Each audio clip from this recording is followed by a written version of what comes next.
Hello everybody, it's Romania Black, and we are on episode 3 of DanDaDan, and I feel like with this, Roswell Area 51 cactus blouse and this blazer, I had a meeting tonight for work, so I dressed up for it. I've got my spaceship mug with different UFOs on it. I was like, I feel like I am basically an FBI agent over at Area 51, ready to help find the aliens with Okarun. But yeah, this series, oh my gosh. I am really enjoying it so far, and I've been really excited to get to episode 3. I want to give a shout out over to Edgar, who is a fellow patron, fellow subscriber, who has been on the channel and in the Discord. They have been helping me get files to watch while my internet has been out, which has been super helpful, and they helped me get the file for this episode, which is really great. So I'm really appreciative of that. So thank you, Ed, so much. But yeah, the only comment, as I'm recording this, episode 1 is coming out on Patreon, and Truck and Geen, who are 2 fellow patrons, they are going to be moderating the series. They're tag teaming this one, kind of like Momo and Okarun, tag teaming it. But they're not going to get me the comments that I'm okay to read until later on this week. So the only thing I will note is that in the Discord over on Patreon, which if you are a patron or if you want to pay $1 a month, $1, a measly dollar, you can buy a soda for more than $1. But you know what? If you want to spend $1, you can go over on Patreon and talk in the Discord about the series and all that good stuff. But Nicholas, for episode 1, there's a scene where Okarun, aka Kin, holds up a walkie-talkie up to the air like a signal, and they pointed out that that scene is like beat for beat the exact same shot from M. Night Shyamalan's 2002 film Signs, which is about aliens. So yeah, I thought that was really, really clever. I like the fact, I really enjoy with modern anime, if I'm being honest with you, I think of Jujutsu Kaisen and I think of this series. I really like there's kind of a meta context to it where, like with Jujutsu Kaisen, there's kind of references to pop culture and to anime of the past. It's kind of self-referential and it breaks the fourth wall, but it's appealing to the audience. It's never done in like a cheap way, which is fun. It's just good humor. So I really appreciated that. But yeah, so last episode we went to the grandmother's house, Momo's grandma. We didn't see her. We did see a creepy looking Lucky Cat, which I think might become kind of a Kyubey Madara mixture there from those series, and we defeated a seeming curse alien spirit with Momo and Okarun working together. Okarun's trying to master his turbo granny powers. He's lost his penis, as one would expect.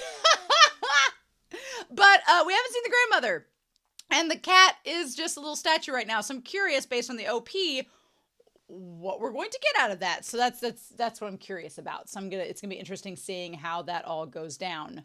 But I'm super excited. I hope you all are as well. Real quick before we start, I want to give a special shout out over to our philanthropy tier over on Patreon to thank you all so much for your support on the channel. I'm super grateful for anybody that subscribes, anybody that is on any tier on Patreon, but the philanthropy tier, they get a special shout out each month. So, special shout out to Alex Cornejo, to Anime Annie, to Be Happy, to Brian Reed, to Dana, to Damage3245, to Danny Donmai, to Devorin, to Danger Zone, to Destiny Marie, to Eric Ichu, Fisho, Ghostly Turnip, as well as Elfreya, Lyndon, Liam Polsey, as well as Matthew Palfinier, Murphew, Nago, Nicholas, Shimoyama, Sunspots, Trails, Translucent Men, and Starman AA. Thank you all so much for your support. I greatly appreciate it. All of my love. So anyway, I want to make sure real quick that we have the correct audio. We want the Japanese audio. And make sure we have the right subtitle track. We do. Exciting. And we're going to start episode 3 of DanDaDan. And we're going to do that here in 3, 2, 1. And let's do it to it.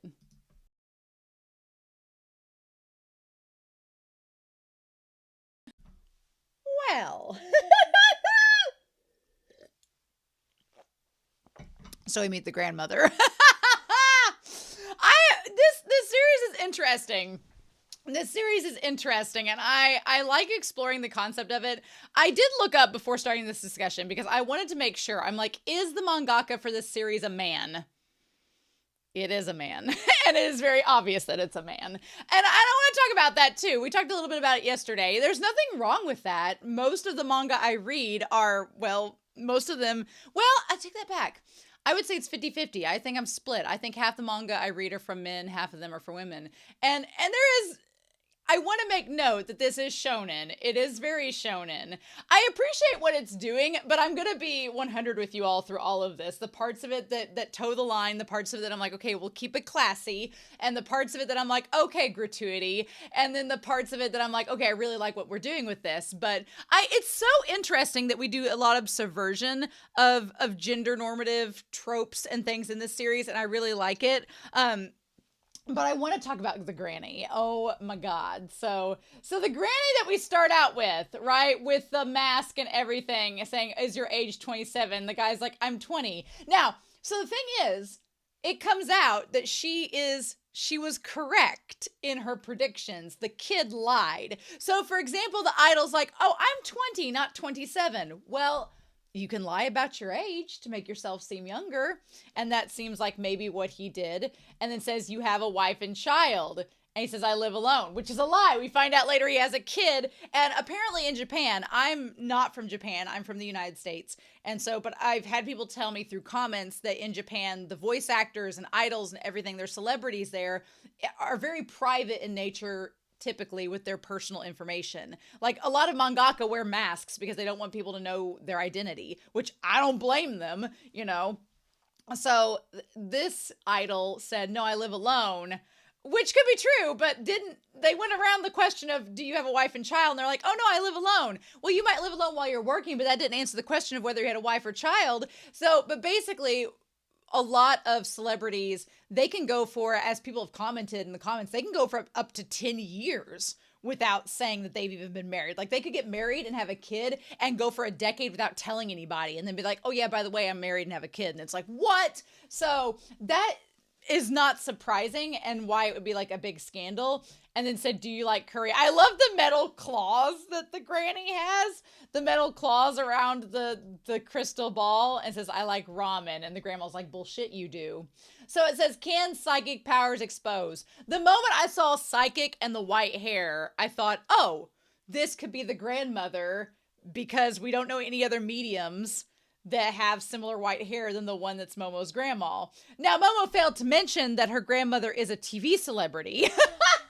Momo failed to mention that. And also that her grandmother is literally a GILF. But we'll talk about that whole GILF thing in a little bit. But can psychic powers expose? And Santa Dodoria is her name. Is her stage name. Santa Dodoria. So flamboyantly wrong. There's no way such a young idol can have a wife and kid. Well, if he's lying about his age, and yeah. Also doing the math, okay? She looks like that, right, as a grandma. Theoretically, if she were 18 when she had Momo's mom or dad, whichever it is, if she was 18 when she had them, and they were 18 when they had Momo, then that would have made her 36 when Momo was born, which is my age, which is theoretically could make me able to be a grandmother as well. But for that grandchild to be like 16, that would make her 52. At bare minimum. Bare minimum, she's 52 years old. Probably older than that, right? So just keep that in mind. Think of 52-year-olds that you know in your lifetime. Do they look like Granny? No. My theory is that she's using her psychic powers to lift up her face and lift up her boobs. So that, because I hate to inform you all, but gravity happens. And as you age, gravity is a factor. So all of these male mangakas that are drawing women in their 50s with perky boobs, I'm like, one, you've never met a woman naked in her 50s. I can tell. Because unless you have plastic surgery done and you got some silicone to lift that up, or you've had a lift surgery to surgically do that, then boobs gonna sag after the mid-30s. I hate to inform you all, but that's what happens. So I'm like, okay, especially if you're well endowed. Like if you have small breasts, that may not happen. But if you're a big boobed woman, then boobs gonna sag as you get older because of gravity. So I was like, my theory is that her psychic powers are holding everything up, and that if she stops using her psychic, my theory is too that her psychic powers lifting all of her skin up so it's not sagging, lifting her boobs up, everything. I feel like all of that is an indicator of how strong the grandmother is, because we see Turbo Granny, we see how she looks as a ghost. But my theory is that her psychic powers and the strength of them are indicative by how well she looks put together. And even her hair standing on end. So I'm like, I feel like that's all a sign of how strong she is without saying how strong she is, right? But the family resemblance, uncanny. I'm going to be curious to know. I wondered if Momo's mom or dad, it seems like her parents are dead because she's living with the grandma. I wonder if something happened to the parents and the grandma couldn't save them, so she's taking care of Momo. Is it okay to air it as is? Nobody would be so pissed at a local program like this one. So it's a local show, so she's not a big celebrity, she's just a local one. Okay. All right, and then she's driving home. And her in the clothes that belong to Momo in the...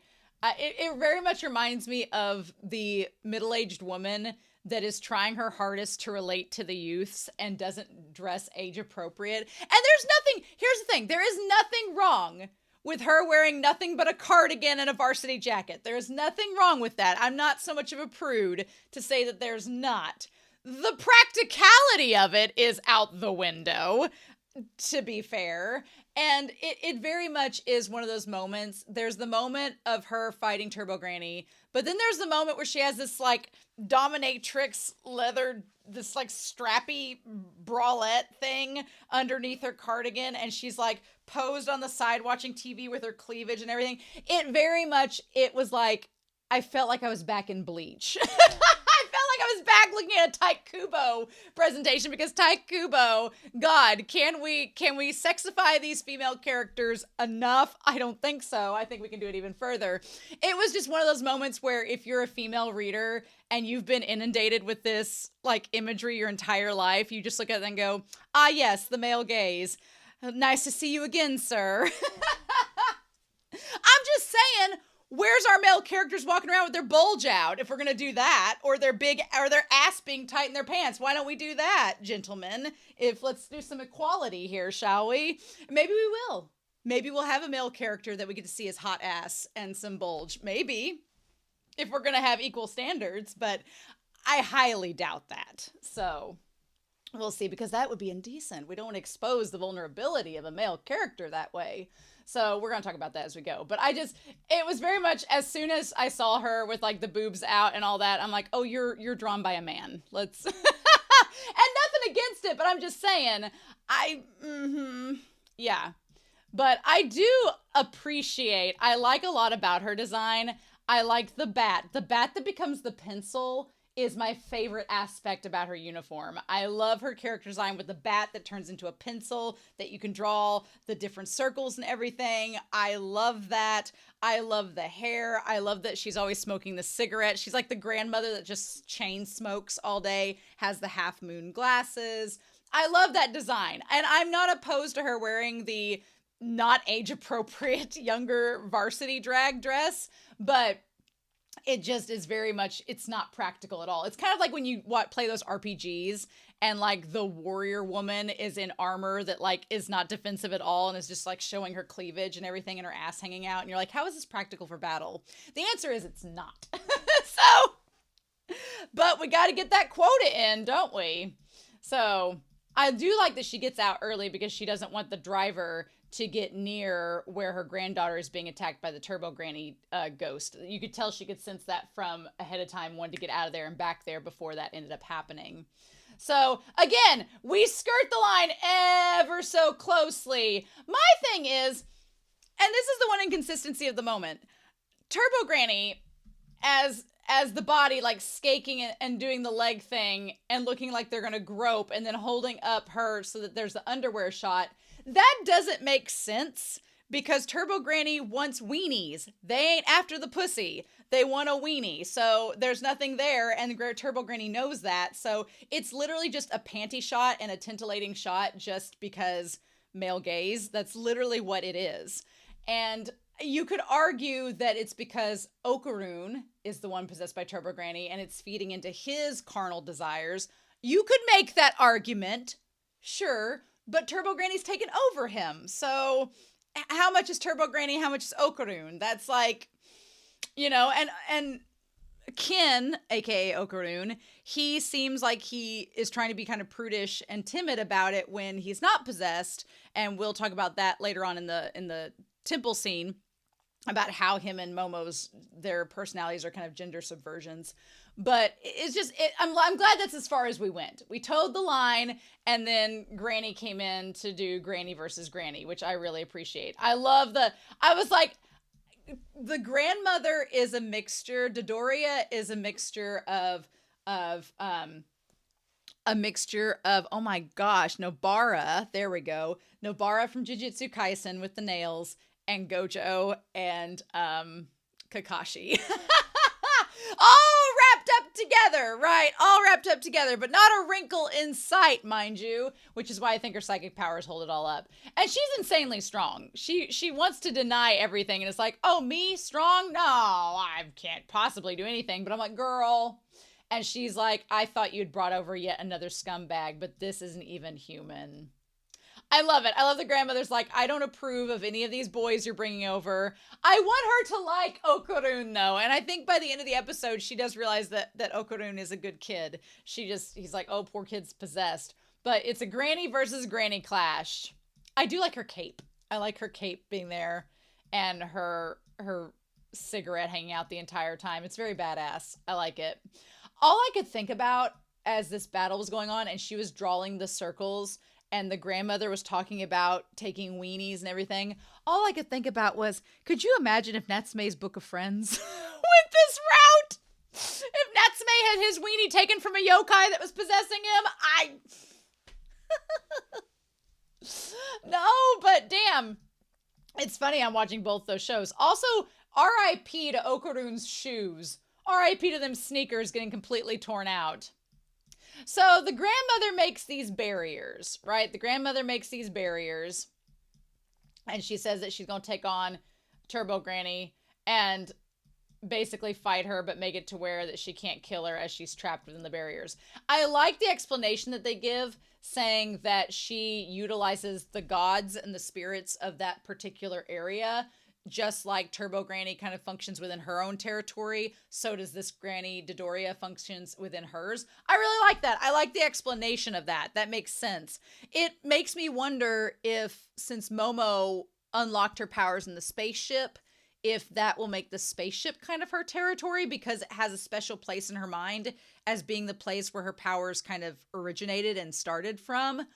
I'm curious about that. I'm going to be curious if she kind of develops that spatial, kind of awareness with that. But my whole thing is, if they defeat Turbo Granny somehow next episode, if they find a way to defeat Turbo Granny, my question is, how are we gonna, because I don't think that Okarun is gonna lose his abilities within the first 4 episodes, the first third of the series, of the season anyway, that he's gonna lose those powers and then not have them anymore. So then the question is, what are we going to do about that? My theory for next episode is that they are going to make a pact with Turbo Granny.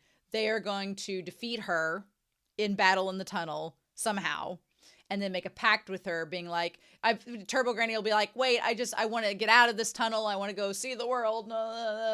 And my theory is that she might be like, well, I could hold on to your weenie a little bit longer if you just let me give you these powers, to fight aliens or whatever. And Okarun might be like, okay, but I want to be able to control them. So I feel like they're going to make a deal. I feel like they're going to make a deal with Turbo Granny next episode, or they're going to beat her into submission and let them have the powers with her, letting them be controlled by Okarun.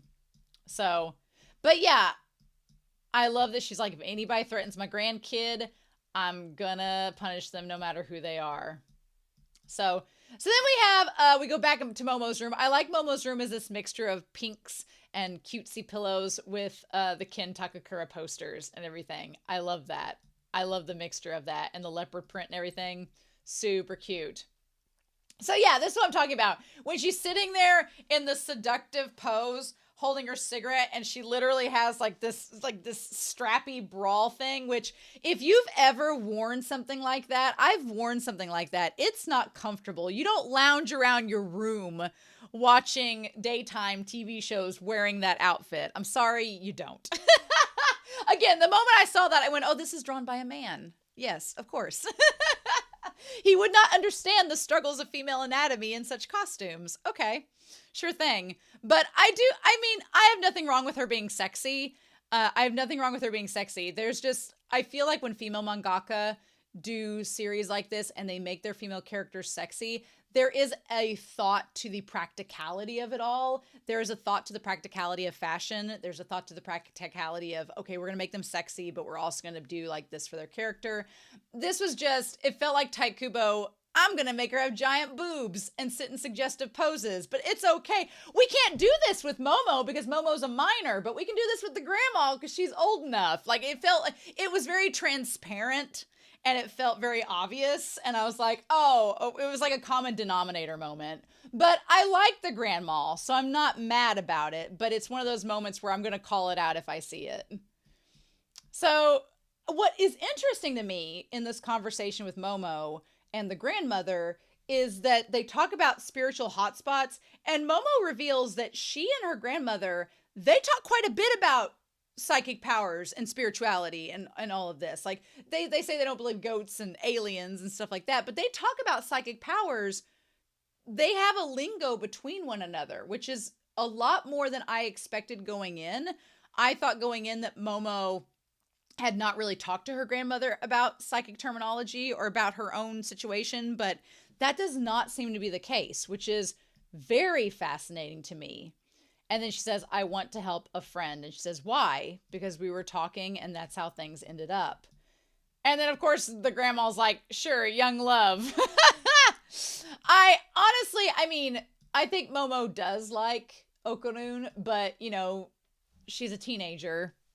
She's not going to admit that. And they just barely know each other, so she's not going to admit that either. So her running out to the temple. And then I like that the grandmother gets to her to apologize. The grandmother holding grudges is interesting. That since she was a kid, she held a grudge against Momo. And Momo finally apologizes. She's like, you must really like this kid. And then she goes out there and opens it up. And then they just left Okarun in the shed in the temple eating rice balls. Which they explain later he can't go out of the shed. Otherwise he'll turn into Turbo Granny. So that at least explains it. But I love Momo being mad. Being like, I was worried about you. And you're fine eating a rice ball. He's like, I thought I murdered you or something. And she just shuts the door. And he's like, what's up with that? And he's like, I'm sorry, I'm still alive. That was funny. So then the grandmother says, when have you become friends with monsters? And she's like, no, the curse won't kick in as long as he's in there. But once he steps back out, he'll be a monster again. As long as she has his weenie, the curse won't be lifted. So she's like, I got him into this mess, so I wanted to do something for him. And of course, that's when the granny's like, yes, so you do like him. Because, you know, if you didn't like him, you wouldn't be going to all these lengths to protect him and help him out. And then she explains that she can use her psychic powers now. And the grandmother's like, well, UFOs don't exist. And she's like, yeah, that's what I thought too. And if I'm not holding back, then his curse runs wild. And she's like, so Turbo Granny. So she explains the grandmother has met Turbo Granny before. She used to be called 100 Kilo Granny, a yokai monster that wreaked havoc all over the countryside. But this elusive entity has been dwelling for some time in the tunnel. So the tunnel has caused her to have an emotional attachment to it for reasons we don't know. We might find out next episode. But she's claimed that tunnel as her main place. And so she said when she went to check things out, that's when she realized that basically Turbo Granny had fused with the tunnel itself. So honestly, there's no way that Okarun would have beat her in episode 1. There's no way he would have won because she had fused herself to the tunnel itself. And then she's like, it's a location-bound spirit, and if you try to fight against it on its home turf, you're just asking for trouble. It's like playing a home game on the opposing team's home turf. So when the grandmother says return to everyday life, at that point I'm like, you you know that Momo is going to ask you for help, and you know Momo's going to try to solve this problem, but you're trying to give her an easy way out, but you know she's not going to take it because that would mean abandoning Okarun, and she really likes him. And that's when this moment here where Momo says, I wonder what Kin-san I love, what he would do in times like this. When I can't decide, that's what I think. And I'm like, oh, hi, Utena. How you doing? Because this moment felt very much like Revolutionary Girl Utena, which I'm not going to spoil that entire series for you all. I'm reacting to it on this channel. You should go watch it. It's amazing. But the main character, she kind of, without spoiling anything, I guess I'm going to put Revolutionary Girl Utena spoilers on here, but until my hand's done waving. But it reminded me of the idea that Utena, she keeps trying to, and I'm only on episode 30 of the series, so I'm probably going to say something that's going to be contradicted in later episodes, but that's fine. But she tries to embody the spirit of this prince that saved her when she was a kid and that she idolizes and looks up to, and she tries to embody that same spirit, and it's kind of like, what would the prince do? And here, end of Revolutionary Girl Utena spoilers, Momo kind of does the same thing where she's like, what would Kin do? And she kind of adopts the sort of philosophy of what would this guy do? And the reason why it's kind of subverting gender tropes, in my opinion, is that Momo has this, what would this macho guy that I idolize do? Whereas Kin kind of gives off this like, oh, I'm so sorry. I didn't mean to hurt you. And like, I was so worried about you. And I was, which is stereotypically a trait that shonen mangaka give to female characters of being like, oh, I'm so sorry. Were you hurt? I'll hurry up and make you feel better. Like, it's usually like a trait that a female character gets. And the male character's like I wonder what my idol would do. What would All Might do in this circumstance? You know, if you're Deku. So I find it interesting. And I like the subversion where Momo gets to be the character questioning what would their male idol do.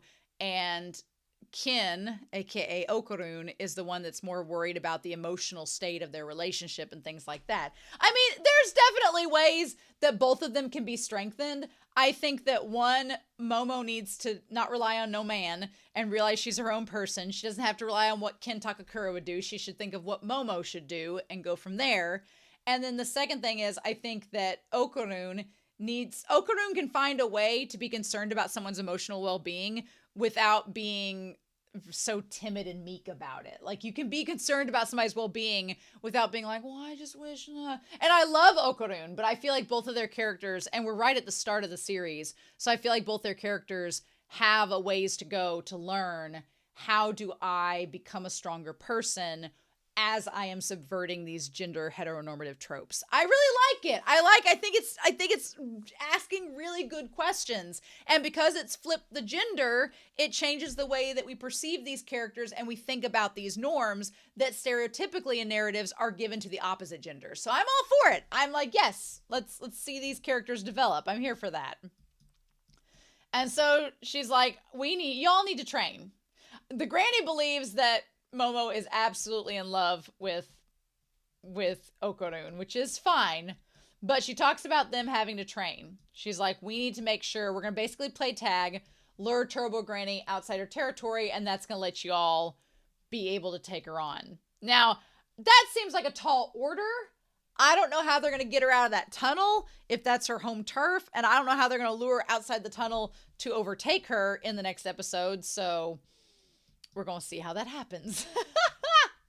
But they're in Kamigo City. Kamigo City is where they're at, and that is the limit of... I do like that the grandmother has limits. I also like the fact that her powers are not infinite, and I like that they're bound to a specific location. And she's like, once I leave this location, I'm not going to have the same amount of powers. So that's my territory as well. And Momo asks, do we all have our own territories? And she's like, that's the theory. You know, supposedly. So I wonder if Momo's territory is like on the spaceships, which would be like making her territory all of space. So who knows? We also established that Momo once did track meets, so she does have some track training. But we're going to train Okarun. We're going to train Okarun, who is our otaku that has no athletic training ability. So we're going to get him, we are going to get him to get up to snuff doing all of the exercises. We're going to train with psychic powers. We're going to do push-ups. We're going to do sit-ups. We're going to do laps. We're going to do 100 reps each. Love it. And I like that the grandmother is like, well, I can't help you, so all I can do is train you. I'm like, that is help, Grandmama. So yeah. But then we have this moment where Okarun apologizes to Momo, and she's like, well, there's nothing you could have done. He's like, well, you were different. You saved me and defeated the monster. Don't be disappointed with me. And again, we talk about gender subversion, like him grabbing the hem of his shirt and holding it is something you would see. You would see a female character in a shonen magazine grab the hem of her skirt and do the exact same thing. And I say that because I've seen it in many a manga. And so you would see that happen, or she'd get a blush on her face and be like, you don't be disappointed with me. I'm trying my hardest. Like you would see that happen with female characters. So it is so refreshing to see it on the other foot. But at the same time, whenever I saw that behavior when I was growing up in manga, I was like, but you can grow and get past all that. And so I'm hoping that Okarun can do that as well as Momo be able to kind of soften up and not be, such a hard ass sometimes, which she's not. But they both want to keep being friends. And she's like, you're overthinking things. He's like, well, then why'd you slam the door earlier? And she's like, well, he's like, you were disappointed. And she's like, no, I wasn't. I was just not wanting to confess to you, right? But I do love their back and forth. I love the two of them. It's great. And another thing this show does is that it kind of sort of like it puts everything out there. Like sexuality is talked about a lot in this series, but it's also like things that are societally looked at as kind of taboo. The show is like, let's just talk about that. Let's just put it out in the open, because why not? Like the idea of the main character having to pee and poop, and we're like, yes, we're going to have that happen on screen, and you're going to have to deal with it as a character. And that's just part of it. Like, I really appreciate that, because it's kind of like when a female character in a shoujo, like goes through her period and the mangaka is like, this really happens in real life. That was always my big thing. Like series such as The Walking Dead or some other series where it was like, if there was a female character out and about, I would always think watching it being like, what happens when her period happens? Will it attract zombies? Will the blood attract zombies? Because I feel like it would. And so, when you think about those things, most series just choose to gloss over it and not address it because they're like, well, then we have to deal with it. We don't want to deal with it. And so I like this series being like, nope. We're going to deal with the fact that I'm sure in the writer's room, the mangaka's thinking, okay, she can't leave his side while they train. So that would mean under any circumstances. So if he has to go to the bathroom, she's got to be there as well. Let's draw that out. And I think that's really cool. I like that. Also, I like Momo with the glasses. She's wearing Okarun's glasses. I love that. With the barley tea. So it came out into the open that the popular idol Shoma has a secret child. The agency's admitted he may have a secret child. Now, the granny outfit for the training is hilarious. It is such a play on Naruto and ninja training and everything. She's got the sleeves with the fingers. She has the thigh-high tights. She's wearing booty shorts. She's just borrowing Momo's clothes. She has like the tank top with the boobs exposed, so like when she runs, it's there. Again, not practical. But we've got to meet a quota. And then she's like changes favorite food to ramen, from ramen to curry. Okay, also I will say I absolutely love the eye mask that the grandmother wears. It felt like they were directly making fun of Gojo. It felt like they were making fun of Gojo from Jujutsu Kaisen. That is what it felt like. And then you'd go over to Momo, who has a full zip up, like fleece, like 2000s era Juicy Couture training gear on, and it's great. I do love the idea that the grandmother says, like, you might be being held back by what you can see. Your vision is holding back. It reminded me a lot. I'm watching Dororo as well as the same time as this. And one of the characters in Dororo can't see, but they can sense, they can see souls as they watch. So they can't physically see what's in front of them, but they can sense the shape of its soul. And so it feels like that sort of thing. I definitely agree with the grandmother that if Momo can figure out how to utilize her psychic abilities and her senses together, that will be of great help to her. I feel like that will benefit a lot more for her as she goes, but she's not there yet. And she can move objects around, but only in small quantities. And she's like, you know, when I originally fought that alien, I felt like I could do anything, but now I feel limited. And she's like, it's just your vision. You're limited by what you can see in your mind. Back when you awakened those powers, you weren't thinking about that. So you just got to get back to that place that you once were at. And if you can grab aura, that means it's tactile. I love it. But yeah, poor Okarun. He just needs to use the bathroom. Bless his heart. And then what does he say there? He's like, I had looked forward to experiences unknown until now, like being abducted by aliens, but this is too much. I just want to be released from this curse. And so then, your original power is what she talks about with Momo. You have to release it through training.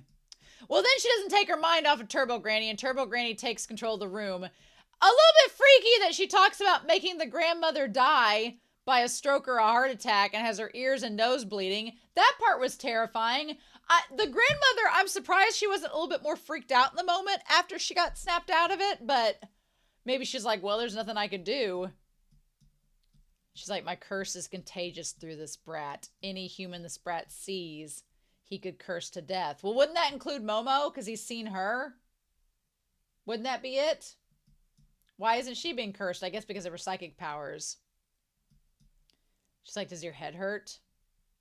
That was my one thing about the episode, when I'm guessing it's her psychic powers that keeps Turbo Granny back, because I'm like, otherwise, why wouldn't Momo be affected by it as well if he's seen her? But I guess her psychic powers keep it at bay. And then she asks if the head hurts, and the grandmother looks up and sees the talisman had slowly been half burnt off. Or it looks like it's covered in blood. Interesting. So I thought of Natsume's Book of Friends, seeing them in the traditional garb, that it's a bulletproof vest against evil spirits. If you let your guard down, you could die quite easily. My thing is, I get why Momo, she changes the clothes because she's an impetuous teenager. And also I could understand that she's like, I can move around better if I'm in these clothes here. They're kind of skimpy, but I can at least move my legs. I can't move around in the kimono that much.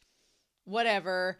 But it felt like such a waste for her to be in these beautiful ornate garb and then just to change to a hoodie and like a sweatshirt dress. Like, it felt like such a waste. I was like, your grandmother did all that, and also putting the mask and everything on Okarun. And then the moment where she's trying to change him in the train, like, if I was Okarun, I would be a little bit freaked out that someone was trying to change my clothes on the train in front of people. That'd be overstepping the boundaries just a bit. I feel like between the two of them, she could change his clothes when they're alone, and it's fine. That intimacy they're okay with. But doing it in public on the train. But the grandmother when the grandmother wears when her hair is down and the actual ponytail and everything, and it looks so much longer, then she looks like the flashbacks as well. And then she asks Momo, don't die. And we don't know what happened to her parents, but I can assume that something probably bad happened. And then the grandmother asking for them to be protected. The fake out of them being on the train is freaking hilarious. The fact that they were going to go by bike and then Mo was like, no. That part was amazing. I loved that so much. She's like, we can't use all your stamina. I love that kind of fourth wall breaking, like, inside humor. That is great. And she's like, you're not getting off the hook, Turbo Granny. And he's like, the hag tried to hurt someone dear to me. I'm going to beat her into a pulp. I love Momo being like, that old granny tried to hurt my grandmother, and I'm not going to stand for it. Nope. Although, the end credit scene where she's literally trying to change his clothes, and she's like, hurry up and take these off. And he's like, no. He's like, it's a battle uniform to protect me from spirits. And then she's like, well, I'm going to look fashionable. Fashion is the battle uniform for Gyaris. What does Gyaris mean? I'm going to look that up. I want to look. What does that mean? A Japanese fashion subculture for young women, often associated with gaudy fashion styles and dyed hair. It's a slang word for gals. So like a delinquent, of course. She is the pink lady, so, you know. She's like, I can't get hyped up unless I wear the clothes I want to wear. And he's like, why are you smiling? He's like, we're going into a life or death battle. Why would you be smiling? She's like, isn't this fun? He's like, no, I'm about to puke. We could die. Oh, I hope that she doesn't make him change on the train. I mean, I hope that's not the case, honestly, because that won't be fun. But I do love the grandmother's character an awful lot. I like the idea of this mentor figure, that she has limitations, but she's badass. She has this cool ability. I love that she's kind of teasing Momo for liking Okarun. And then I like her and Okarun's, like, their relationship as it keeps developing. I think it's great. But we still don't know about that damn cat, but I guess we'll find out as we go. But yeah, so next week we're gonna go to the tunnel and possibly face Turbo Granny, so that should be a fun time. But I'm super excited. I hope you all are as well. But I hope you all have a wonderful week. Please stay safe, take care, and yeah, I'll be excited to come back and see what we get for episode 4 of DanDaDan. And I'll see you all then. Bye.